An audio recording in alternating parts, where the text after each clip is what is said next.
justice for winds lonely. This morning, what a wonderful morning here at Hobart. I hope you're enjoying yourselves. Magnificent Tasmanian weather. On the 11th of February, Sue will have been in prison for 2,000 days. 2,000? Yes. So we might see some small vigils around Hobart City between noon and 2 p.m. and 5 and 6 o'clock on the 11th of February. Join in if you wish and stand with us, because justice for Sue is justice for Tasmania. Thank you.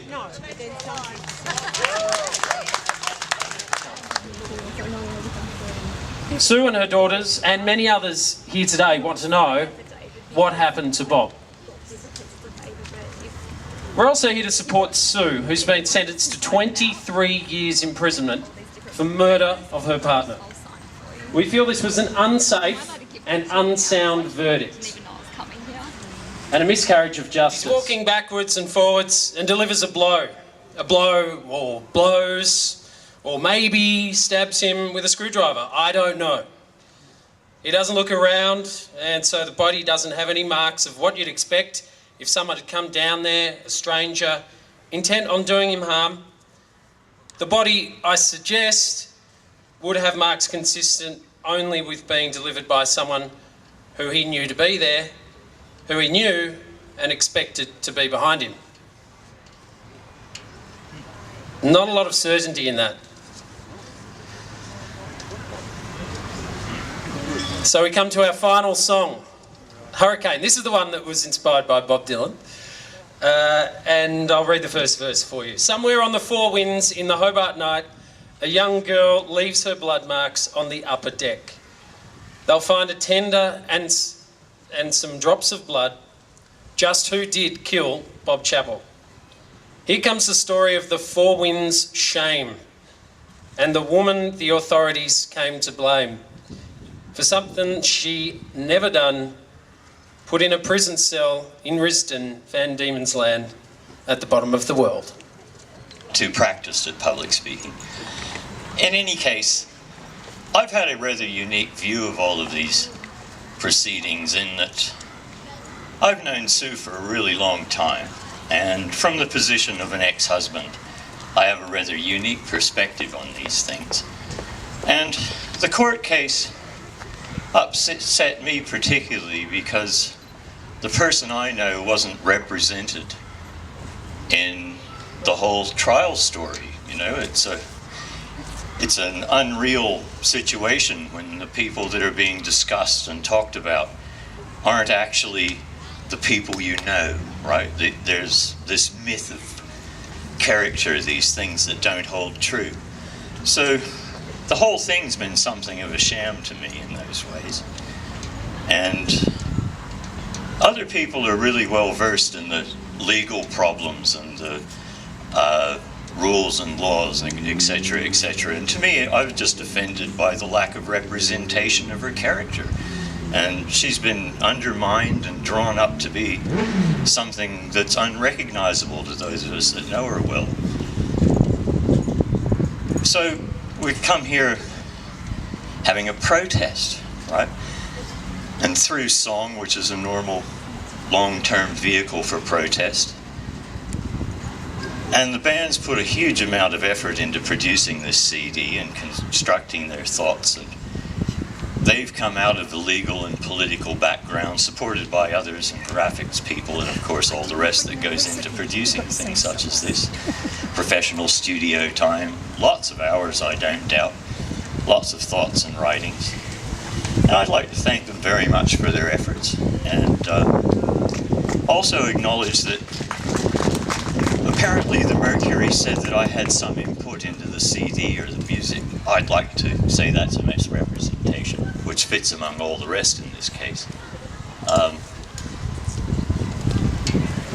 There's a whole lot of things I could say, but rather than take the floor and hold everyone else up, I'll just step out of the way and leave it to others and say, once again, thank you very much for the band and everyone that's involved in it and all the support groups for continuing to try and get some view of justice out of this situation, because to my mind, it's never really shown up in the public sphere. It's always been a compromised and untrue representation of events and facts. Bob's still missing. There is no idea where that came from, right? What's happened with him, other than Sue, who's been done on circumstantial evidence, which doesn't have any weight. You know, it's just, the whole thing's just a sort of story that's been developed by the courts and the police to gain a situation where we have no evidence, and they can still predate people for things that they think, for opinions that they can't found in anything substantial.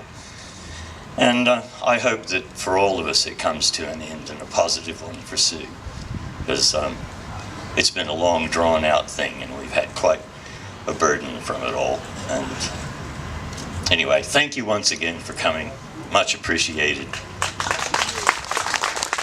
Wrongly convicted of a terrible crime, I'm doing just that. I had always believed in our system of justice. However, I now know how easily it can be manipulated if the right checks and balances are absent. Rumor and innuendo proclaimed in the community can affect outcomes. Once convicted, the road back to freedom is a long and difficult journey. I've come to understand that this is not just about Bob and I and our family, nor is it about blaming police or the judicial system for a mistake made, but rather a search for the truth.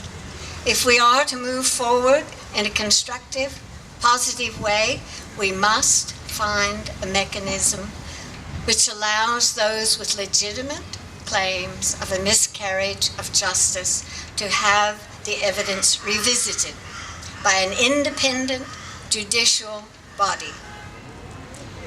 Things are moving forward. It is time. If this can happen to me, it can happen to any one of you. Thank you.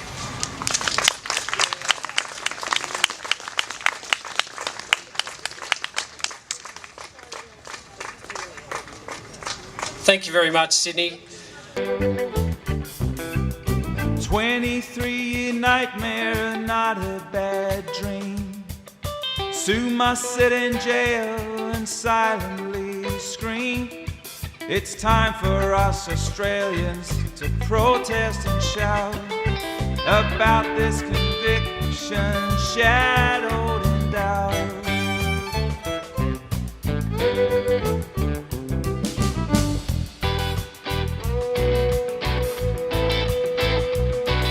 Sue Neill-Fraser should not be in jail.